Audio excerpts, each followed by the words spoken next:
ഇന്ന് കുറച്ച് വാഴപ്പിണ്ടി കിട്ടി. വാഴപ്പിണ്ടി കിട്ടിക്കഴിഞ്ഞാൽ എൻ്റെ മദറിനിലും ഉണ്ടാക്കുന്ന ഒരു കറിയുണ്ട്. പിണ്ടിയും പച്ചക്കായും വെച്ചുണ്ടാക്കുന്ന ഒരു കറി. എനിക്കിങ്ങനത്തെ നാടൻ കറികളൊക്കെ വളരെയധികം ഇഷ്ടമാണ് കേട്ടോ. ഉമ്മ ഈ കറി ഉണ്ടാക്കി കഴിയുമ്പോൾ ഞാൻ ഈ കറി മാത്രമായിട്ടിരുന്ന് വരെയും കഴിക്കും. എനിക്ക് അത്രയ്ക്ക് ഇഷ്ടമാണ് ഈ കറി. അപ്പോൾ നമുക്ക് എങ്ങനെയാണ് ഇത് ഉണ്ടാക്കുന്നത് നോക്കാം. വാഴപ്പിണ്ടി അരിഞ്ഞത് 400 ഗ്രാമാണ് ഇവിടെ എടുത്തു വെച്ചിരിക്കുന്നത്. വാഴപ്പിണ്ടി വെള്ളത്തിലോട്ട് വേണം അരിഞ്ഞിടാനായിട്ട്, അല്ലെങ്കിൽ ചെറിയൊരു കളർ ചേഞ്ച് വരാൻ സാധ്യതയുണ്ട്. പച്ചക്കായ അരിഞ്ഞതാണ് 250 ഗ്രാം. ഈ രീതിയിൽ വേണം അരിഞ്ഞെടുത്ത് വെക്കാൻ.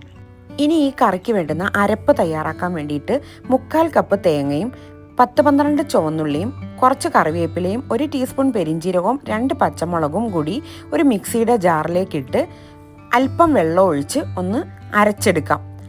പേസ്റ്റ് പോലെ അരയേണ്ട ആവശ്യമില്ല, എങ്കിൽ അത്യാവശ്യം നല്ല രീതിയിൽ അരയുകയും വേണം. ആ ഒരു പരുവത്തിൽ അരച്ച് മാറ്റി വയ്ക്കാം. ഇനി ഒരു ചട്ടിയിലേക്ക് എടുത്തു വച്ചിരിക്കുന്ന പച്ചക്കായയും എടുത്തു വച്ചിരിക്കുന്ന പിണ്ടിയും കൂടി ചേർത്ത് കൊടുക്കാം. ഇതിലേക്ക് 1/2 ടീസ്പൂൺ മഞ്ഞൾപ്പൊടിയും പാകത്തിന് ഉപ്പും 1 കപ്പ് വെള്ളവും കൂടി ചേർത്ത് ഒന്ന് നല്ല പോലെ കൂട്ടി യോജിപ്പിച്ചെടുക്കുക. അതിനുശേഷം സ്റ്റൗ ഓണാക്കി ഒരു മീഡിയം ഫ്ലെയിമിൽ വെച്ച് 20-25 മിനിറ്റോളം മൂടി വെച്ചൊന്ന് വേവിച്ചെടുക്കണം. ഇന്നിവിടെ ഞാൻ മൺചട്ടിയിലാണിത് തയ്യാറാക്കുന്നത്. മൺചട്ടിയിൽ വേകുന്ന ടൈമാണ് ഒരു 20-25 മിനിറ്റ് എന്ന് പറഞ്ഞത്. ഈ കൂട്ട് പ്രഷർ കുക്കറിലും വേവിച്ചെടുക്കാം. കുക്കറിലാണെങ്കിൽ 1-2 വിസിൽ വരുത്തി ഓഫ് ചെയ്തിടുക. ആവി പോയതിന് ശേഷം പാകത്തിന് വെന്തിട്ടുണ്ടാവും. ഇപ്പോൾ ഇവിടെ പിണ്ടിയും കായും നല്ലതുപോലെ വെന്ത് വന്നിട്ടുണ്ട്. ഇതിലേക്ക് ഇനി നേരത്തെ അരച്ചു വെച്ചിരിക്കുന്ന തേങ്ങയുടെ കൂട്ട് ചേർത്ത് നല്ലതുപോലെ ഒന്ന് മിക്സ് ചെയ്ത് കൊടുക്കാം. മൺചട്ടിയിൽ വേവിക്കുന്നതുകൊണ്ട് തന്നെ നമുക്ക് ഇടയ്ക്കിടയ്ക്ക് ഒന്ന് ഇളക്കി കൊടുക്കണം, അല്ലെങ്കിൽ അടി പിടിക്കാൻ സാധ്യതയുണ്ട്. ഇനി ഈ കറി ഒന്ന് നമുക്ക് താളിച്ചെടുക്കാം. അതിന് വേണ്ടിയിട്ട് ഒരു പാൻ ചൂടായി വരുമ്പോൾ അതിലേക്ക് 3-4 ടേബിൾ സ്പൂൺ വെളിച്ചെണ്ണ ഒഴിക്കുക.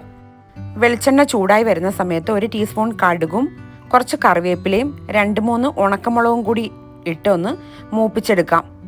എന്നിട്ടിത് ഈ കറിയുടെ മുകളിലേക്ക് ഒഴിച്ചു കഴിഞ്ഞാൽ നമ്മളുടെ പിണ്ടിയും കായും ഉടച്ചു വെച്ച കറി റെഡി ആയിട്ടുണ്ട്. ഇനി ഇതൊരു സെർവിങ് ബൗളിലോട്ട് മാറ്റാം.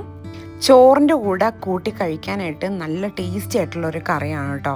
എല്ലാവരും ഇതൊന്ന് ട്രൈ ചെയ്തിട്ട് അഭിപ്രായങ്ങൾ കമൻറ്റിലൂടെ അറിയിക്കുക. മറ്റൊരു നല്ല റെസിപ്പിയായിട്ട് നമുക്ക് വീണ്ടും കാണാം. Thank you. ബൈ.